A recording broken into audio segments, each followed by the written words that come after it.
खबर मुरादाबाद से, जहां मुरादाबाद में आज हथकरघा मेले का शुभारंभ हुआ, जिसका जिला पंचायत अध्यक्ष डॉक्टर शेफाली सिंह ने फीता काट कर उद्घाटन किया। प्रदेश भर से आए हस्तशिल्प व हथकरघा के अलग अलग स्टॉल लगे और इसमें भी बनारसी साड़ी विशेष रूप से स्टॉल लगाए गए, क्योंकि देश भर में बनारसी साड़ी की धूम रहती है। डॉक्टर शेफाली सिंह ने कहा कि मुरादाबाद के लिए एक नया अनुभव है, नगरवासी आए और इसका लाभ उठाएं। उन्होंने कहा, लगातार देश के प्रधानमंत्री नरेंद्र मोदी और प्रदेश के मुख्यमंत्री योगी आदित्यनाथ स्वदेशी की बात कर रहे हैं, जिससे हमारे देश के कर्मकारों को इसका लाभ पहुंचेगा और देश आत्मनिर्भर बनेगा। मुरादाबाद में होने वाले इस कार्यक्रम की theme state handloom expo 2025-26 my handloom my pride हथकरघा मेला है। ये विकास आयुक्त, हथकरघा वस्त्र मंत्रालय, भारत सरकार द्वारा प्रायोजित एवं हथकरघा एवं वस्त्र उद्योग निदेशालय कानपुर द्वारा आयोजित किया जा रहा है।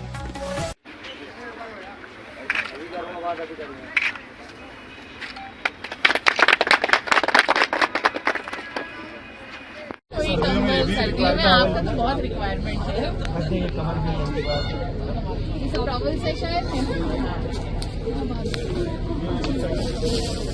तो वो जैसे यहाँ से बीच से निकाला फिर ऐसे निकाला, तो वो डिजाइनिंग के लिए था। डिजाइन के लिए। अच्छा ठीक है, तो हम एक बार गए, ऐसे पकड़ना है ना।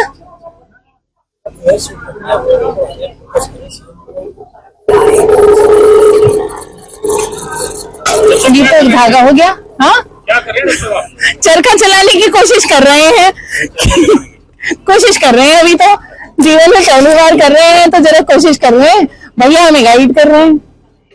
क्या होता है चरखे से ये रील बना रहे हैं, धागा है पूरा, उसकी हम पहले रील बनाएंगे और रील बना के उस पे लूम पे लगाया जाएगा, ये है ना।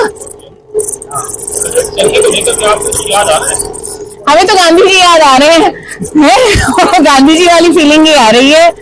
और सबसे बड़ी बात वही आ रही है कि आज भी भारत में स्वदेशी ही हमारी आत्मनिर्भरता के लिए और हमारे सशक्तिकरण के लिए सबसे ज्यादा अगर कोई चीज उपयोगी है तो वो स्वदेशी है। बंद कर दो इसको। हाँ जी, वो पहले वाला तो टूट गया, लेकिन अब डॉक्टर साहब कहाँ पर हैं आप इस टाइम? मैं जो हमारा हथकरघा मेला है उसका जो बुनकर डिपार्टमेंट का ऑफिस है और उनका एक सैंपल चरखा एंड सैंपल लूम है, और साथ में ही उनकी सब यहाँ पे प्रदर्शनी लगी हुई है, जो बुनकर विभाग ने वेरियस ट्रेनिंग्स कर करके जो सैंपल पीसेस ये लगे हुए हैं, तो उस हम कार्यालय में है इस समय। अच्छा, आपने भी क्या ये चरखा चलाया?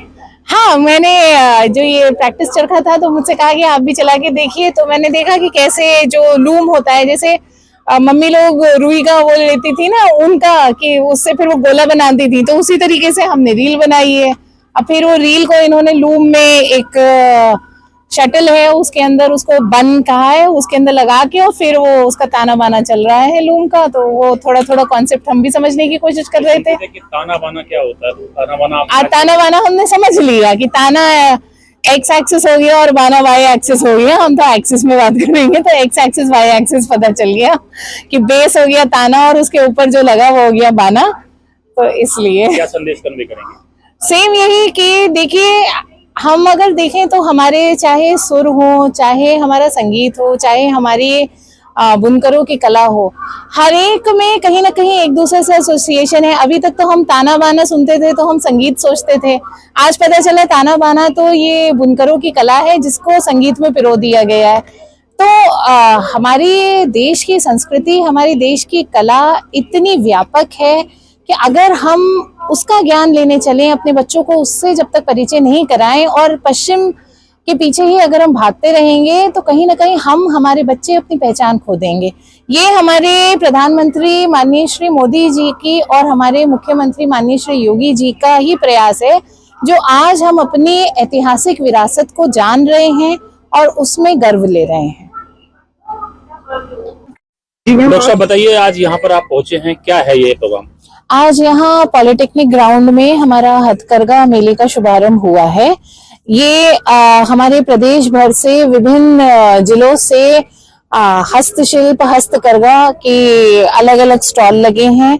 इस बार का हाईलाइट बहुत ज्यादा बनारस का काम, क्योंकि बनारसी साड़ियों की धूम न सिर्फ देश में बल्कि विदेश में भी बहुत है। तो बनारस के हस्तकरघा से हमारे आर्टिसंस, हमने ओरिजिनल वीवर्स बुलाए हैं और वो अपने काम को यहाँ पे लेके आए हैं सबके बीच में, जो मुरादाबाद वालों के लिए वाकई एक बहुत अच्छा अनुभव रहेगा। आगामी अगले साल जो शादी का सीजन है उसमें बहुत सारी शॉपिंग, बनारसी शॉपिंग अधिकतर लेडीज करती ही हैं और बनारस जाके खरीदती थी, यहीं आके एक सुलभ तरीके से वो रहेगी। इसके अलावा कॉटन बेडशीट्स हैं या पर्दे हैं, अन्य सभी हस्तकला की सारी चीजें हैं। और एक आज पहला दिन है तो थोड़ा अभी स्टॉल्स लग रहे हैं, लेकिन बहुत सुंदर, बहुत व्यापक स्तर पे ये हमने आयोजन किया है। और मेरी समस्त मुरादाबाद वासियों से यही अपील रहेगी कि हम जब आत्मनिर्भर भारत की बात करते हैं तो आत्मनिर्भर भारत वही है जब हम देसी को अपनाते हैं, स्वदेशी को अपनाते हैं। और हस्तकरघा, हैंडलूम, स्वदेशी की तरफ हमारा पहला कदम है, जो हमारे राष्ट्रपिता महात्मा गांधी जी ने भी हमेशा हस्तकरघा को ही बढ़ावा दिया। और उन्होंने हमेशा कहा कि अपने देश का बुना हुआ पहनोगे तभी अपने देश में चमकोगे। आप लगातार स्टोर का निरीक्षण कर रही हैं जी। क्या आपने भी खरीदारी की है? अभी लूंगी, अभी पहले एक बार थोड़ा देख लूं।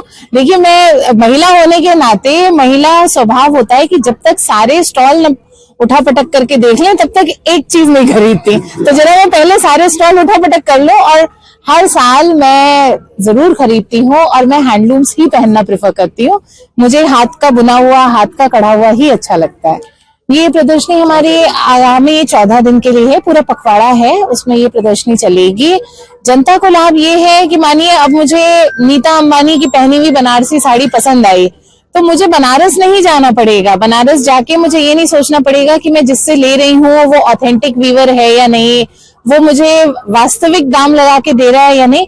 यहाँ पे दाम की गारंटी, काम की गारंटी, और घर से निकले कुछ कदम चले और आके यहाँ पे बढ़िया से ग्राउंड में आपने एक मेले की तरह आयोजन है यहाँ पे, और आपने अपनी मर्जी की साड़ी, वही साड़ी जो आपको बनारस में शायद 25,000 30,000 की मिल रही है, वो आपको यहाँ पे 16,000 की मिल रही है।